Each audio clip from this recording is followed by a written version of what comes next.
నేను మార్నింగ్ 9కి లాగిన్ చేసా. వర్క్ తక్కువ ఉందని చెప్పేసి అలా ఫన్ మూవీ చూస్తూ కంప్లీట్ అయిన తర్వాత 6 అయిపోయింది. అలా చూస్తుండగా అయిపోయిన తర్వాత బయటకు వచ్చి చికెన్ ఫ్రైడ్ రైస్ తిన్నాము.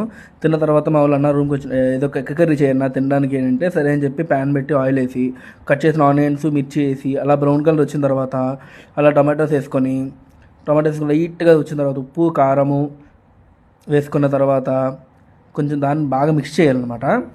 మిక్స్ చేస్తే కొంచెం ఆ ఫ్లేవర్ అనేది దానికి తగులుతుంది. ఈలో పక్కన పెట్టిన ఎగ్స్ బాయిల్ అయినాయో లేదో ఒకసారి చూసుకొని ఒక బాయిల్ అయితే పక్కన పెట్టుకొని ఈలోపు మనం ఉప్పు కారం వేసుకున్న ఆనియన్స్లోకి ఈ చింతపండు రసం అలా పిసుక్కున్న తర్వాత దాన్ని కొంచెం అటు ఇటు కలుపుకొని దాని మీద కొంచెం మూత పెట్టేసేయాలి.